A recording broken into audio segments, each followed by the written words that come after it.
Manchester est aujourd'hui la deuxième ville d'Angleterre. Dans la première moitié du 19e siècle, on avait coutume de dire « Ce que Manchester fait aujourd'hui, le reste du monde le fera demain ». La ville est alors le cœur battant de la révolution industrielle. C'est le coton surtout qui est travaillé dans des usines à la pointe de la modernité. C'est un pôle d'attraction pour les entrepreneurs de toute l'Europe. En 1842, Friedrich Engels se rend à Manchester.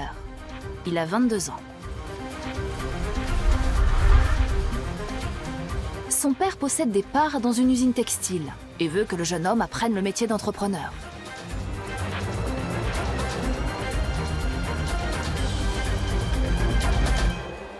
À ce moment-là, Engels aurait encore pu choisir une autre vie. Il ne l'a pas fait. Il connaissait déjà cette vie et il l'a fait découvrir à Karl Marx. Quelle est la place de Friedrich Engels dans l'élaboration de la théorie marxiste ?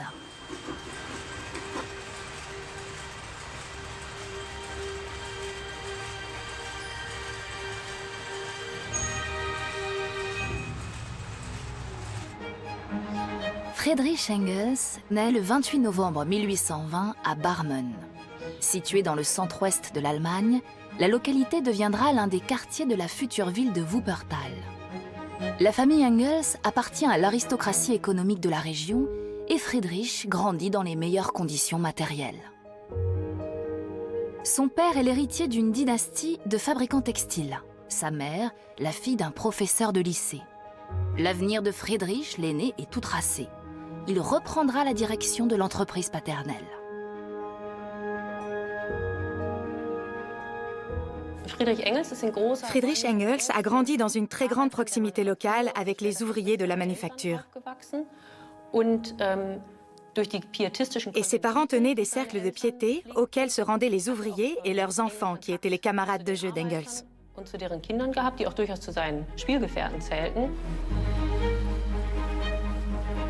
La région autour de la vallée de la Wupper est alors l'une des plus dynamiques d'Europe centrale. Une population toujours plus nombreuse vient y chercher un emploi. Dans les usines textiles, l'introduction d'un nouveau métier à tisser modifie profondément la nature du travail. Le métier jacquard, du nom de son inventeur, est actionné à l'aide de cartes perforées. L'automatisation du travail est en marche. Une aubaine pour les industriels qui peuvent embaucher des ouvriers non qualifiés pour des salaires de misère. Voire des enfants de plus en plus nombreux dans les ateliers. Friedrich Engels en connaît certains, puisque c'est avec eux qu'il joue dans la rue.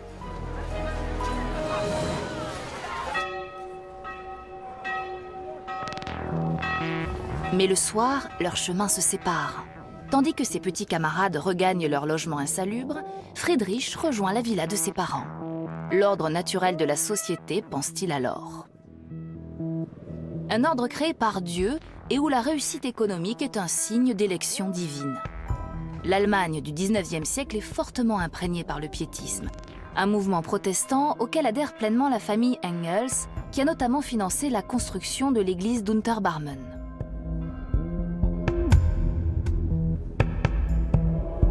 Pour les piétistes, chaque être humain doit remplir le rôle qui lui a été attribué pour trouver le salut dans l'au-delà.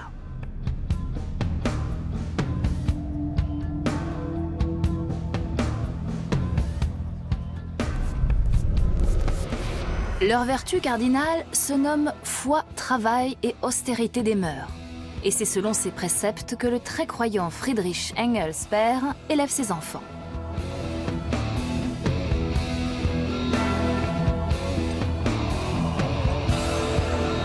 Son fils aîné, lui, aime sortir, jouer aux cartes et boire en compagnie de ses amis.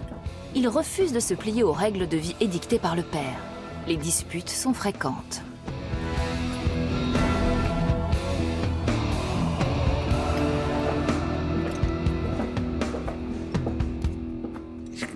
Friedrich Engels était un bon élève, intelligent, prometteur.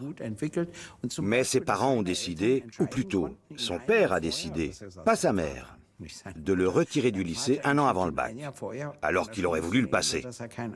Il a vécu ça comme une oppression, d'autant plus que son père l'a obligé à suivre une formation commerciale, alors que ses centres d'intérêt étaient complètement ailleurs. Engels apprend très tôt comment on gagne de l'argent. En 1837, l'empire familial s'agrandit. À la recherche d'un emplacement pour une nouvelle usine, son père et son associé Peter Albertus Hermann choisissent un site à Engelskirchen, à une 60aine de kilomètres de Barmen. L'endroit possède plusieurs atouts. Il est proche d'une ligne de chemin de fer, essentielle pour se faire livrer le coton bon marché, récolté par les esclaves des plantations nord-américaines. Il est traversé par une rivière, l'Ager, qui permet de faire tourner les turbines pour le filage.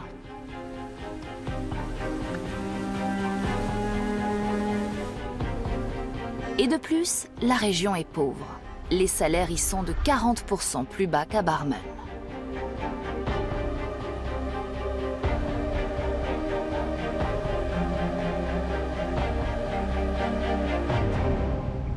Une opération lucrative à tout point de vue.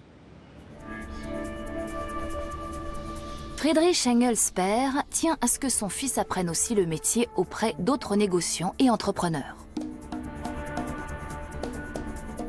En 1838, Friedrich Engels fils n'a pas encore 18 ans. Il part pour un long voyage d'apprentissage.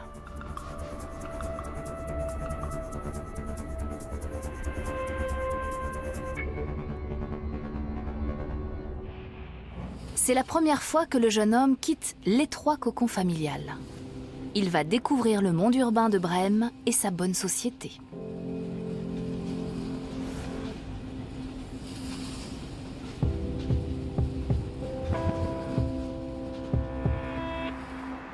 Pendant 3 années, il apprendra les ficelles du négoce international dans la maison du marchand Heinrich Leupold. Bien des années après, il donnera à cette manière de gagner de l'argent le nom de capitalisme.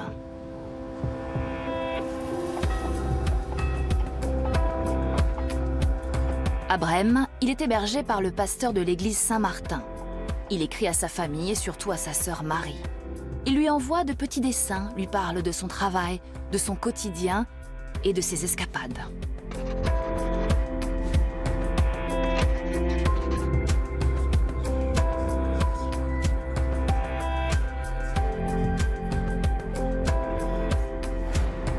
Brême et son port forment l'un des principaux ensembles portuaires d'Allemagne.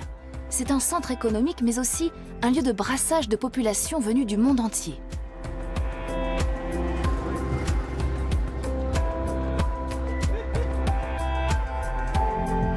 Engels se rapproche de la Jeune Allemagne, un mouvement qui réunit de jeunes poètes comme Karl Gutzkow ou Heinrich Heine, engagés dans la lutte pour les libertés démocratiques.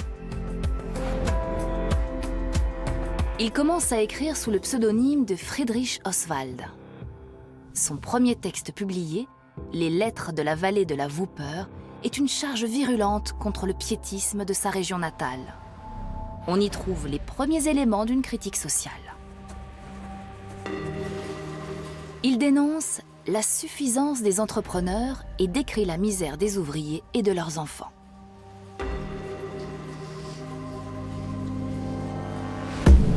Rien qu'à Elberfeld, 1200 enfants sur 2500 en âge d'aller à l'école sont privés d'enseignement et grandissent dans les fabriques. Uniquement pour que l'entrepreneur n'ait pas besoin de donner à des adultes, dont ils prennent la place, le double du salaire qu'il donne à un enfant.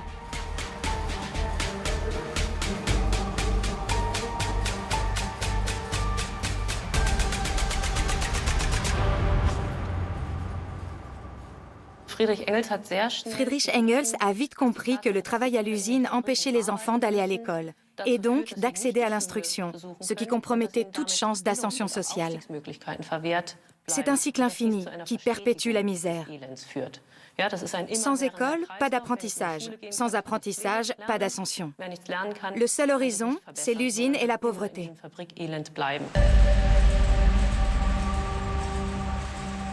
Le travail dans les pièces basses, où les gens respirent plus de vapeur de charbon et de poussière que d'oxygène, est justement fait pour leur enlever toute énergie et toute joie de vivre. Engels est un observateur méticuleux qui enrichit ses observations de recherches documentaires. Il rassemble des données, mais aussi des destins individuels, parce qu'il va parler aux gens. Vivre pour travailler. Engels note que certains ouvriers passent jusqu'à 13 heures par jour à l'usine.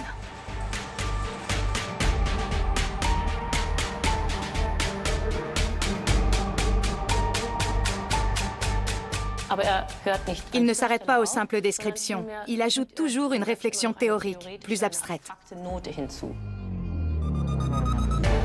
Bien souvent, le salaire ne suffit même pas à payer le logement. Engels comprend que ce système engendre une classe de dépossédés qui a pour seule richesse ses enfants et qui ne se bat pas contre son sort.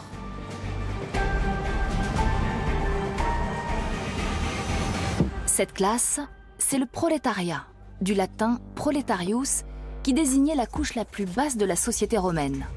Elle est portée sur l'alcool et est très réceptive au mysticisme. Un autre aspect de ses écrits, c'est l'amour de la polémique. Il est très drôle et même aujourd'hui, ses textes sont amusants à lire. Le jeune homme développe une verve critique qu'il déploie avec plaisir.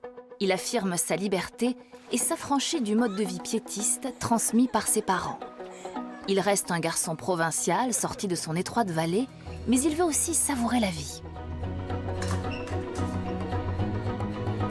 Il se découvre une passion pour l'escrime, va au théâtre et passe beaucoup de temps dans le principal débit de vin de la ville, le Rathskeller. Il y discute politique et économie avec fougue et entrain. Dans une lettre, il signe fièrement « Friedrich Engels, poète en chef du Rathskeller et buveur privilégié ». Il quitte Brême en 1841, il a 21 ans.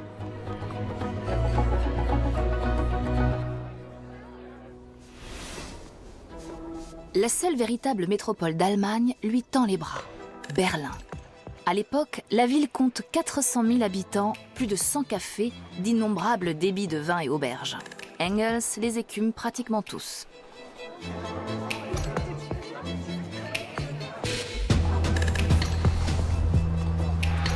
Contre la volonté de son père, il se porte volontaire pour 1 an de service militaire dans une caserne de la ville.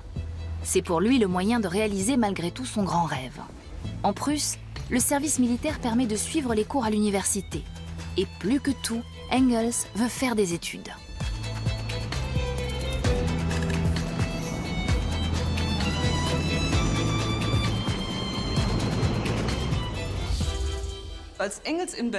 À cette époque, à Berlin, on débattait à l'université d'une question très intéressante, à savoir, quel est le rapport des philosophes à la réalité du temps présent?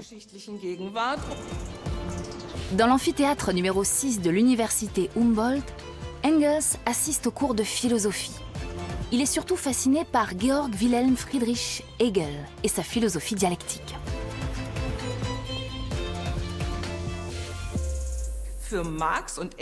Pour Marx et Engels, la dialectique de l'histoire, c'est la lutte des classes. Deux classes antagonistes, deux classes ennemies s'opposent en permanence. Et le cours de l'histoire avance de façon à ce que cette opposition soit surmontée dans une synthèse. Engels n'a pas encore rencontré personnellement Karl Marx. Ce sera chose faite 1 an plus tard à Cologne, où officie le futur rédacteur en chef de la Gazette rhénane. Sa réputation de grand philosophe et de théoricien social a attisé la curiosité d'Engels. Les locaux du journal sont situés sur l'une des principales artères de la ville, la Schildergasse. Engels a déjà rédigé quelques articles pour la Gazette. Considéré comme l'étoile montante de la scène radicale, il est chaleureusement accueilli au sein de la rédaction. Sauf par celui avec qui il forme aujourd'hui l'un des duos les plus célèbres de l'histoire. Engels note qu'il l'a trouvé froid. Le jeune Karl Marx est en train de se faire un nom comme journaliste politique et économique. Il est vaniteux et ne goûte guère la concurrence.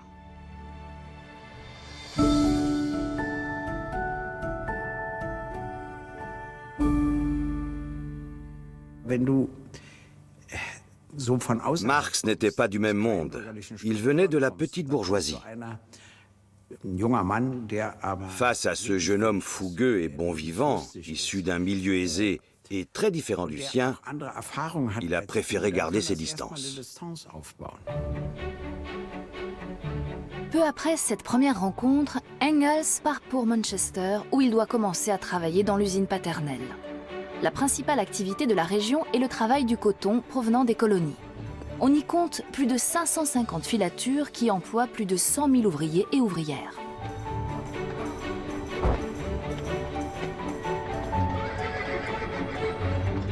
Manchester est bruyante, sale et enfumée, écrit Engels. Mais c'est aussi un centre économique. Ses commerces et ses banques génèrent autant de profits que les nombreuses filatures.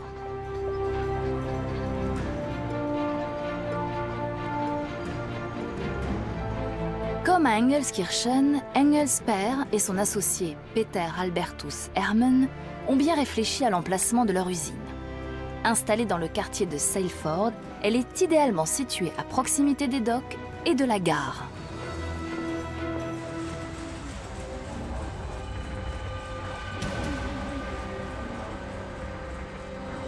Si Friedrich a été envoyé à Manchester par son père, c'est aussi pour l'extraire des milieux radicaux allemands et lui faire passer ses nouvelles idées.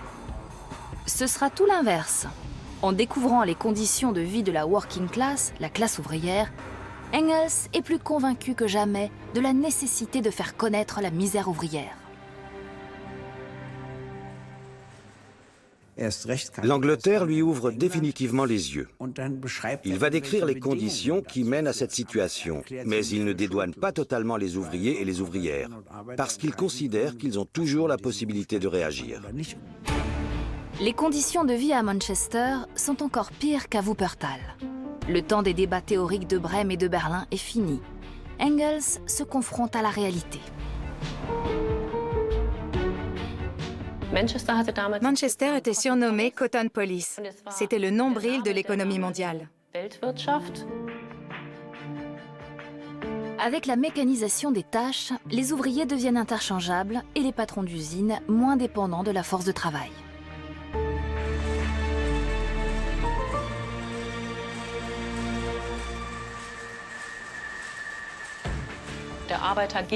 Les ouvriers travaillent dans des locaux à l'air saturé de fibres textiles et où règne un bruit assourdissant. Les conditions de travail sont terrifiantes. Mais protester, c'est risquer son poste. Et les remplaçants potentiels se bousculent aux portes des usines.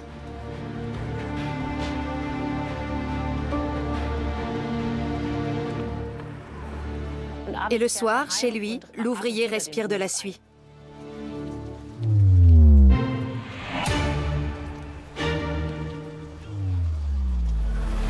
À Manchester, Engels va pousser encore plus loin sa démarche d'observateur empirique.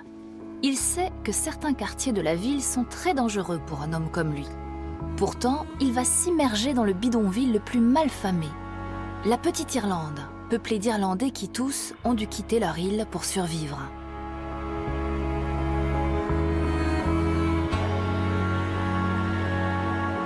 Comme les parents de Mary Burns. D'un an la cadette d'Engels, Mary est fileuse.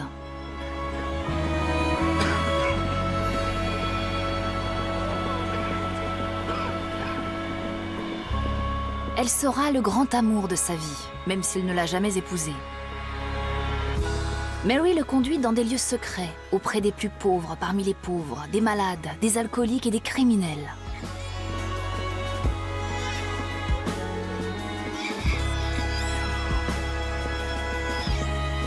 La Petite Irlande est un exemple extrême des quartiers défavorisés de la ville. Mais Engels constate rapidement qu'ailleurs, la situation n'est guère meilleure.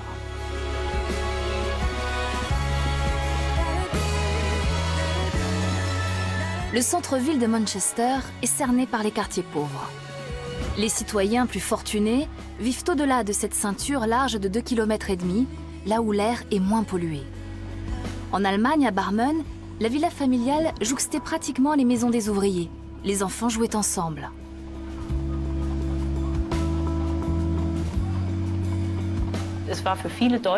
À Manchester, les visiteurs allemands pouvaient observer les mécanismes de l'économie mondiale et se faire une idée de ce qui attendait l'Allemagne.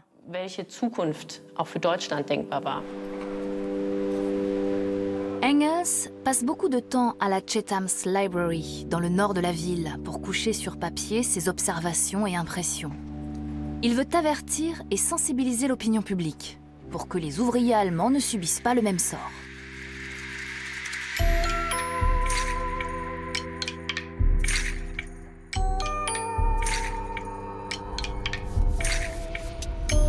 Il consulte aussi le riche fonds de la bibliothèque et prend des notes pour un ouvrage qu'il rédigera en 1844 à son retour à Barmen. Il dépouille les journaux, lit les récits de voyage, comme ceux de Johann Georg Kohl, les rapports du réformateur social Edwin Chadwick ou du médecin James Philip Kay. Il veut décrire au plus juste les conditions de vie des ouvriers à Manchester et plus largement en Angleterre.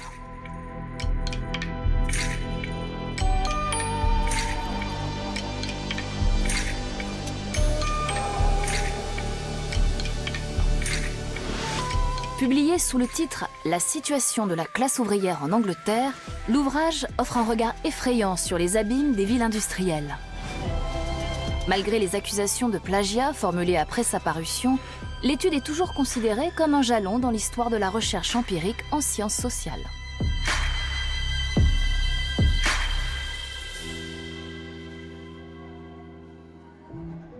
Engels a réuni un immense corpus de données sur le quotidien des ouvriers. Temps de travail, maltraitance, maladie. Ces données seront à la base des futures théories. Les gens vivaient dans une promiscuité extrême. Une famille se partageait une pièce pour cuisiner et dormir. Si l'on veut voir le peu d'espace dont l'homme a besoin pour se mouvoir, le peu d'air qui lui est nécessaire pour respirer en cas extrême, le peu de civilisation avec lequel il est capable d'exister, il suffit de venir en ces lieux.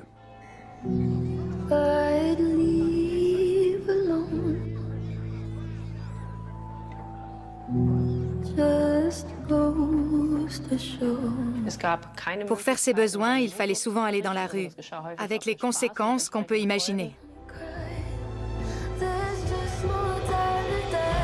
Engels comprend aussi que l'extrême densité du bâti et de la population favorise les maladies comme le choléra ou le typhus. Les riches habitaient loin, dans les beaux quartiers. Absolument personne ne se souciait de l'état des quartiers ouvriers. Nous dirons que dans les logements ouvriers de Manchester, seule une race déshumanisée, rabaissée intellectuellement et moralement à un niveau bestial, physiquement malsaine, peut se sentir à l'aise et chez soi.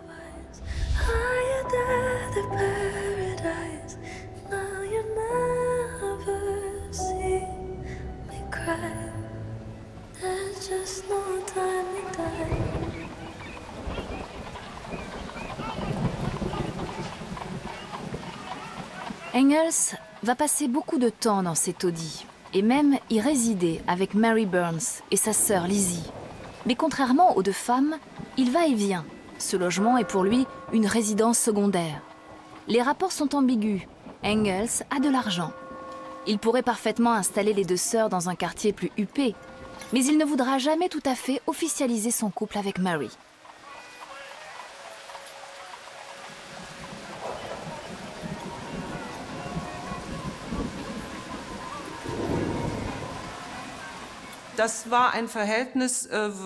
C'était une relation qui choquait évidemment la bonne bourgeoisie. Mais elle dérangeait aussi certains de ses camarades socialistes qui lui reprochaient de se comporter comme un patron et de profiter de sa position de supériorité. Engels loue donc toujours en parallèle une résidence principale à son nom. C'est là qu'il reçoit ses partenaires commerciaux et bien sûr son père. Il navigue perpétuellement entre deux mondes, entre la richesse et la misère. Il y a un aspect dont on parle rarement. Engels a dû avoir avec Mary et Lizzie Burns deux gouvernantes efficaces qui lui permettaient d'avoir l'esprit libre pour se consacrer pleinement à ses diverses activités. Durant son séjour à Manchester, Engels publie un article qui éclaire en partie son choix de résidence. Dans son esquisse d'une critique de l'économie politique, Engels quitte le champ de la philosophie pour celui de l'économie. Bien avant Marx, il accuse la propriété privée d'être à l'origine de la lutte des classes.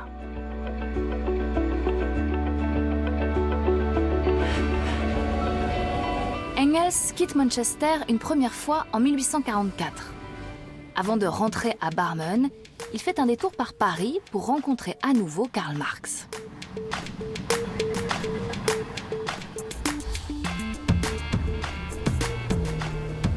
Celui-ci a préféré s'exiler. À Cologne, la situation politique a changé et ses articles ont été censurés. Il espère travailler plus librement à Paris.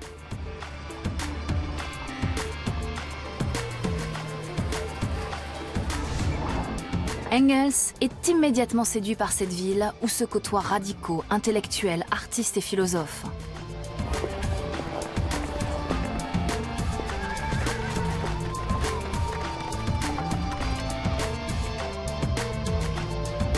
Le 28 août 1844, Marx et Engels ont rendez-vous au Café de la Régence, place du Palais Royal.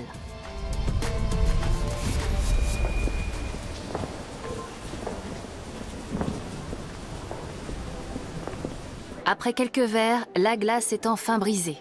Marx a lu esquisse d'une critique de l'économie politique et il est enthousiaste.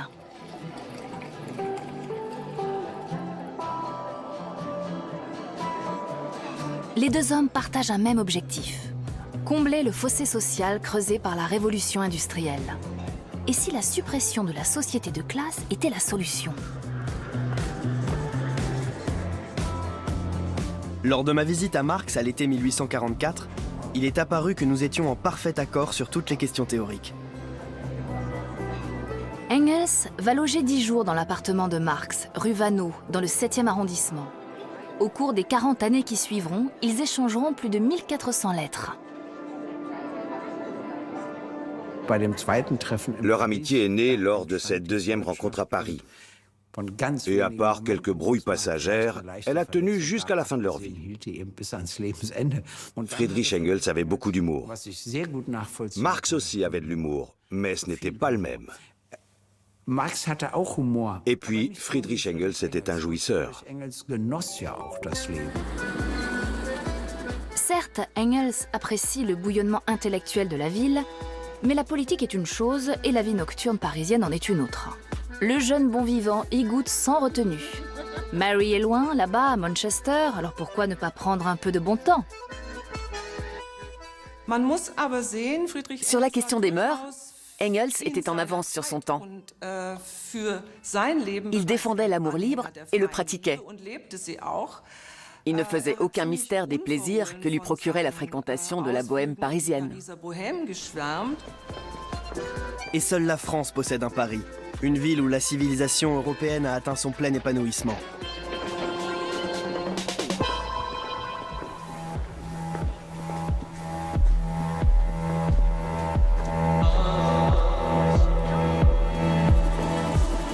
Engels sait vivre. Il dit rarement non à une bière, à un verre de champagne ou de cognac. À la différence de Marx, père de famille et plus mesuré. Engels aime passer son temps en société.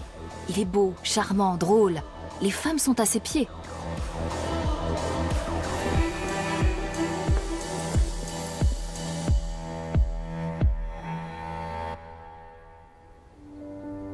Mais à Paris aussi, et tout particulièrement dans les lieux de divertissement, les contrastes sociaux sont criants.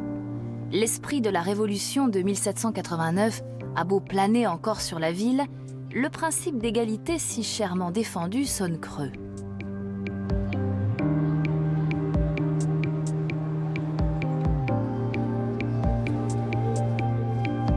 Les riches se sont retirés dans leurs bastions, les quartiers les plus populaires sont laissés à l'abandon. La ville est une poudrière sociale et politique. Pour Engels, seule une révolution communiste violente sera en mesure de combler les inégalités. Il va dès lors chercher à trouver des sympathisants prêts à s'investir.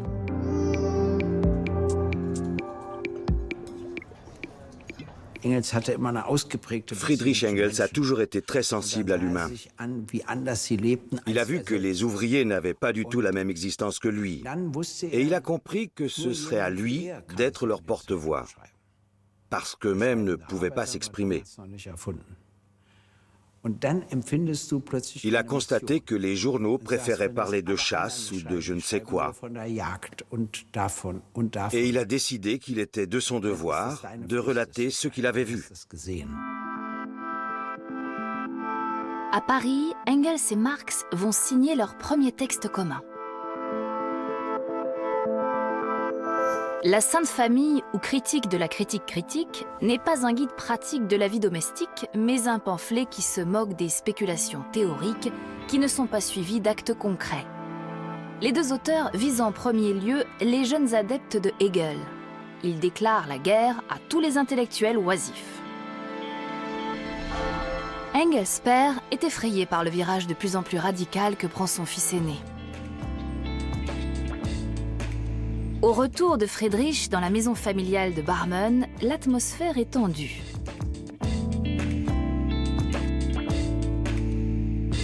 Le jeune homme s'entête à faire la promotion de ses idées communistes. Et il y a fort à faire. La vallée de la Wupper passe pour être le Manchester allemand. Les publications de Friedrich Engels finissent par irriter le pouvoir prussien. Pour éviter d'inutiles tracas à ses parents et échapper à une probable arrestation, Engels coupe définitivement les ponts avec Barmen au printemps 1845. Il s'installe à Bruxelles, où il retrouve Karl Marx, qui vient de quitter Paris. Les deux hommes vont beaucoup voyager. Engels emmène son compagnon à Manchester pour qu'il découvre les conditions de vie des ouvriers. Dans les années qui suivent, ils feront la navette entre Bruxelles, Paris et Londres pour unir les différents mouvements communistes européens.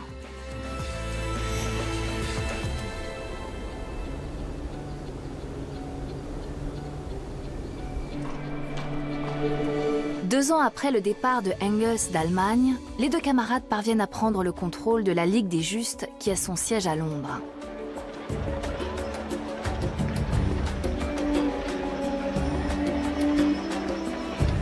Ce mouvement socialiste a été créé une dizaine d'années plus tôt par le compagnon tailleur allemand Wilhelm Weitling. Sous l'impulsion de Marx et Engels, la Ligue des Justes change de nom et devient la Ligue des communistes. C'est d'elle que vont émerger tous les partis socialistes et communistes d'Europe. Engels et Marx sont chargés d'en rédiger le manifeste. Il commence la rédaction à Londres, puis retourne à Bruxelles, qui est devenu le nouveau point de ralliement des intellectuels exilés de toute l'Europe. La Belgique est un État jeune et possède une des constitutions les plus libérales d'Europe.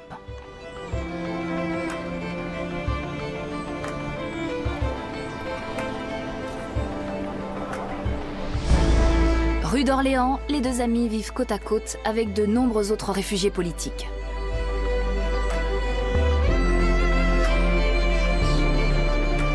Engels écrit et développe son concept de société socialiste, mais il s'active aussi sur le terrain. Au restaurant Le Cygne, situé sur la Grande Place de Bruxelles, Marx et lui créent une association des travailleurs allemands. Engels aime tenir des discours et convaincre son public du bien fondé de l'idée communiste.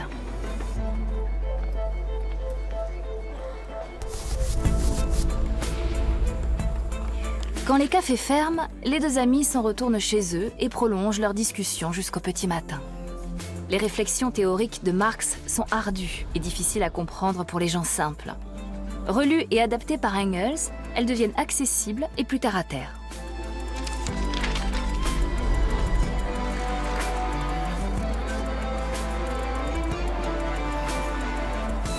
Pendant ce temps, les tâches du quotidien sont assurées par l'épouse de Marx, Jenny von Westphalen, et leur domestique Hélène Demuth.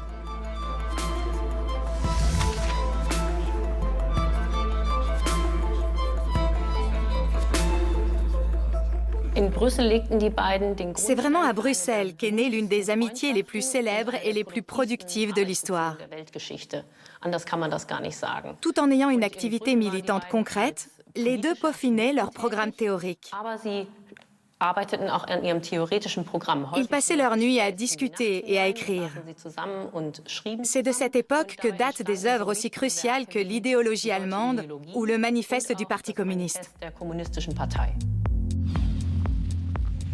Le manifeste du Parti communiste est présenté à Londres en 1848. Il expose en 23 pages le cadre théorique de la lutte des classes. La version définitive est de la plume de Marx, mais Engels a fourni l'essentiel du travail préparatoire. La brochure est devenue un best-seller de la littérature mondiale et a été traduite dans la plupart des langues écrites.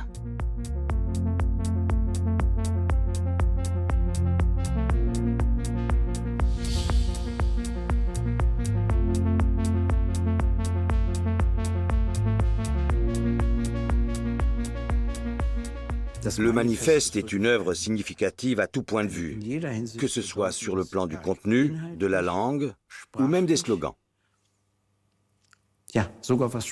En le lisant, vous verrez que ces constats de base sont toujours valables. Il est toujours exact de dire que la bourgeoisie a réalisé des choses positives et les crises du capitalisme n'ont pas disparu, tout comme l'antagonisme avec le prolétariat.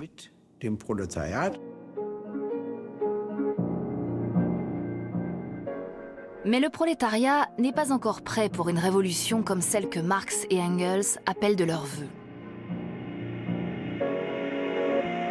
Toutefois, des événements politiques laissent penser que ce que Engels espère pourrait arriver.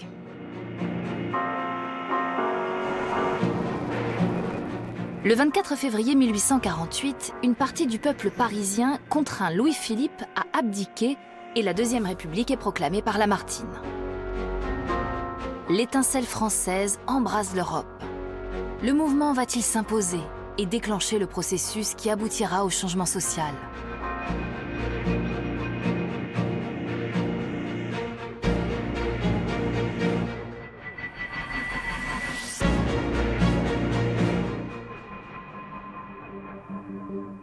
Engels et Marx vont sillonner l'Europe, de Bruxelles à Berne, de Paris à Cologne. Engels, pourtant, risque à tout moment d'être accusé de sédition politique et arrêté. Mais il veut absolument être témoin des révolutions communistes en Europe.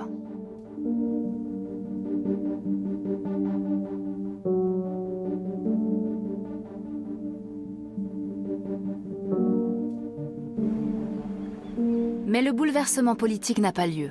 Les deux hommes retournent à Cologne, où ils vont reprendre leur idée d'une révolution en 2 étapes. Il faut d'abord que la bourgeoisie se défasse du joug de la monarchie avant que le prolétariat puisse accéder au pouvoir. Marx fonde la Nouvelle Gazette rhénane. Engels y contribue par des articles. Il s'agit désormais de mobiliser la bourgeoisie pour qu'elle rejoigne les soulèvements démocratiques qui explosent dans toute l'Allemagne à partir du mois de mars 1848. Mais le journal se vend mal et Engels ne parvient pas à trouver de financeurs parmi les bourgeois de Barmen. Si les deux hommes échouent à canaliser les révoltes selon leurs idées, c'est aussi parce que les ouvriers n'ont pas d'objectif commun. Des dissensions naissent avec des socialistes plus modérés, comme le père fondateur du Parti social-démocrate allemand, Ferdinand Lassalle.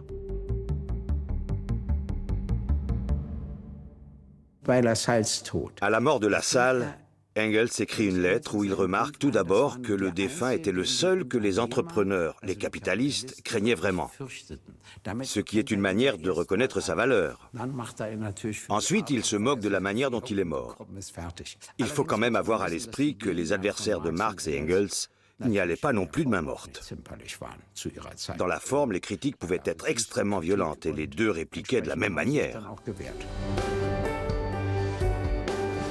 Le temps des révoltes n'est pas terminé, particulièrement sur les territoires de la Confédération allemande. Des combats éclatent dans le pays de Bade, le Palatinat, à Munich, à Berlin et à Prague. Rien ne se passe comme Engels l'avait imaginé. Recherché comme agitateur politique, il doit quitter Cologne et s'enfuit à Paris.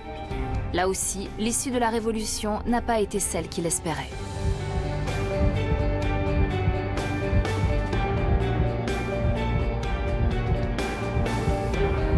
Entre Entre le Paris d'autrefois et celui d'aujourd'hui, il y avait le 15 mai et le 25 juin. La lutte la plus terrible que le monde ait jamais vue. Une mer de sang, 15 000 cadavres. Paris était mort, ce n'était plus Paris.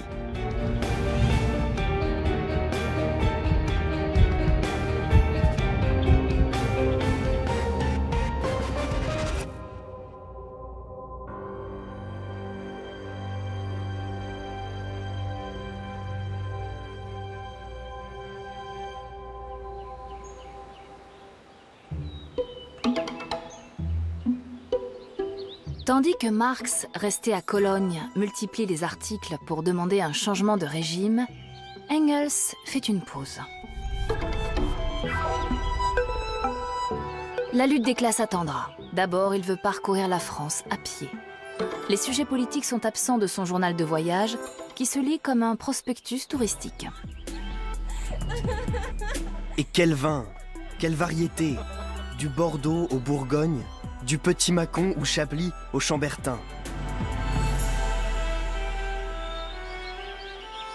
Le récit de son Tour de France de 1848 est en effet déroutant vu le contexte.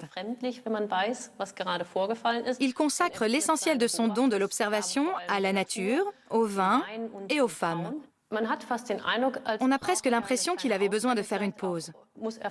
Peut-être qu'il lui fallait vraiment digérer l'échec des événements parisiens, puisque ça ne s'était pas du tout passé comme il l'avait imaginé. Ça me paraît un peu rapide de le taxer de révolutionnaire de salon, d'autant plus qu'il est rapidement revenu sur scène, plus motivé que jamais. Engels retourne une dernière fois à Barmen. Même sa ville natale n'a pas été épargnée par les troubles contre le pouvoir prussien. Tout autour, à Düsseldorf, à Iserlohn, à Solingen, les gens sont dans la rue. À Elberfeld aussi, la ville voisine de Barmen, Engels rejoint le soulèvement.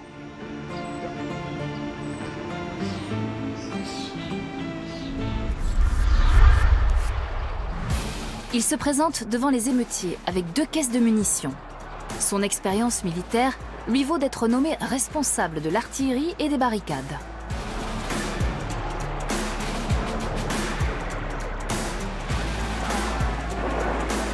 Posté à l'entrée du pont de Haspel, qui relie Elberfeld à Barmen, il rencontre, probablement pour la dernière fois, son père, qui lui, allait à l'église.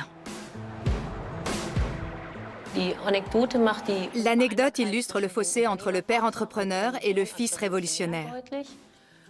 Mais elle illustre aussi un conflit générationnel plus large. D'un côté, on a l'industriel paternaliste qui pense qu'il s'occupe bien de ses ouvriers. Et de l'autre, il y a le fils qui constate que les rapports ont changé et qui pense que les réformes sont tout à fait insuffisantes. Au bout de 2 jours seulement, les bourgeois insurgés demandent à Friedrich Engels de quitter son poste. Le pouvoir prussien a émis un mandat d'arrêt contre lui. Il s'en va à regret pour ne pas compromettre les objectifs démocratiques de la révolte. Il part pour le pays de Bade et le Palatinat, où les insurrections lui semblent plus prometteuses.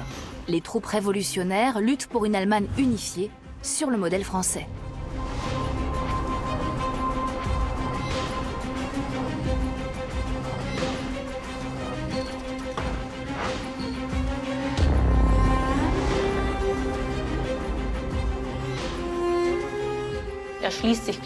Il rejoint immédiatement les hommes en armes, on lui confie des fonctions importantes et le voilà parti au combat. Il prend les armes pour aider les Badois dans leur lutte contre la Prusse. Ce sera pour lui une expérience très forte. Le souvenir d'avoir un jour combattu en première ligne va le nourrir pendant longtemps. Mais fin 1849, cette révolution échoue à son tour en raison du manque d'entente entre les combattants. Les meneurs qui n'ont pas réussi à fuir sont condamnés.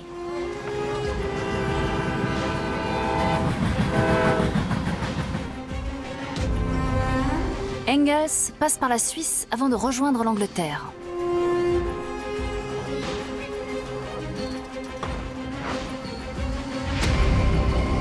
Marx, qui a dû quitter Cologne, l'attend à l'ombre.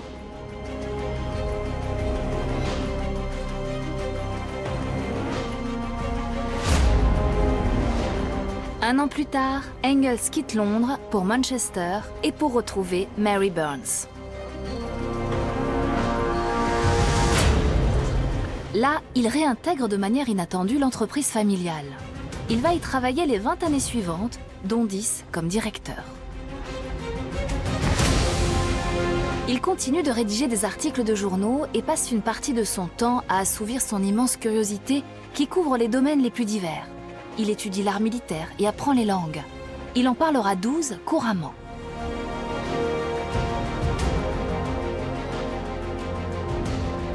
Il est resté en contact avec Marx qui, à Londres, se trouve dans une situation financière précaire.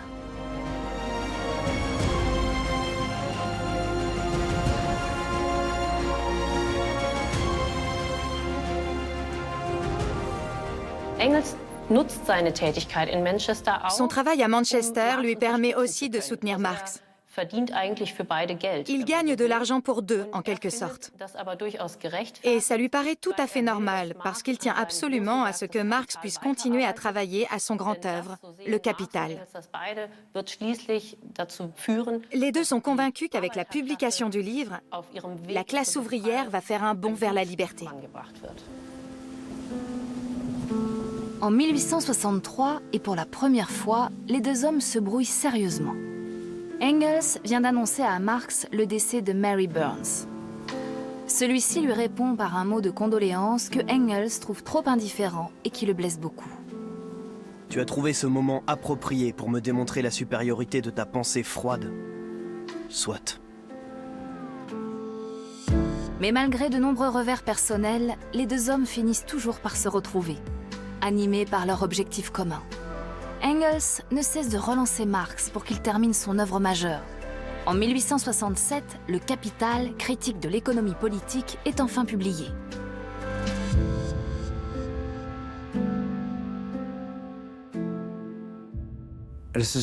C'est un ouvrage particulièrement intelligent. En 3 tomes, il arrive à synthétiser le sujet, même sous l'angle historique, à formuler la loi sur la valeur et beaucoup d'autres choses. Des œuvres de cette envergure sont extrêmement rares. Marx a réalisé un exploit. Mais sans Friedrich Engels, nous n'aurions probablement jamais eu en main le premier tome et en aucun cas les tomes 2 et 3. En 1870, Engels dispose d'une fortune suffisamment confortable pour se permettre de vendre ses parts dans l'entreprise. Il s'installe à Londres avec Lizzie Burns, la sœur de Mary, dans un immeuble du Regent's Park Road. Lizzie décède 8 ans plus tard. Quelques heures avant sa mort, Engels accède à l'ultime volonté de cette fervente catholique. Il l'épouse.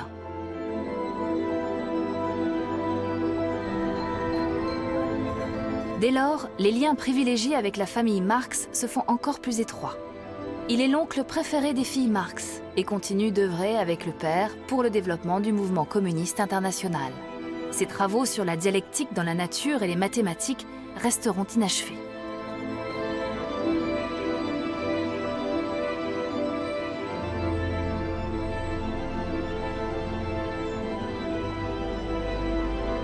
À la mort de Marx, en 1883, il revient à Engels de terminer seul le travail.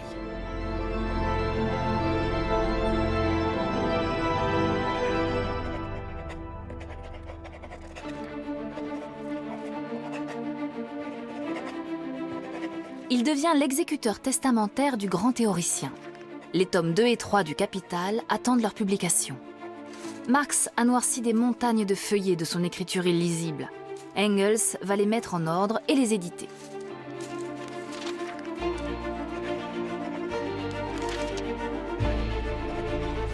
Il défend son ancien compagnon avec véhémence contre toute critique. Il érige Marx en icône du socialisme et minore délibérément sa propre contribution.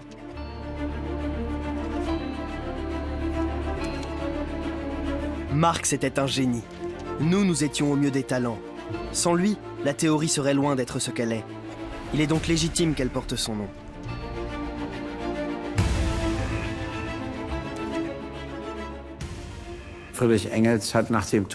Après la mort de Karl Marx, le statut de Friedrich Engels au sein du mouvement ouvrier a complètement changé. Il est devenu la nouvelle icône, le numéro 1 à qui personne n'osait réellement contester la place. Friedrich Engels n'a jamais hésité à rester en retrait pour mettre ses capacités hors du commun au service d'une cause plus importante. Désormais, il est la figure de proue du socialisme international. Ce rôle, il le remplit sans jamais se laisser dicter sa conduite. Ses actes et décisions sont mûrement réfléchis et il n'hésite pas à revenir sur ses positions. Mais cette démarche, même les plus fervents de ses supporters l'ont sous-estimée.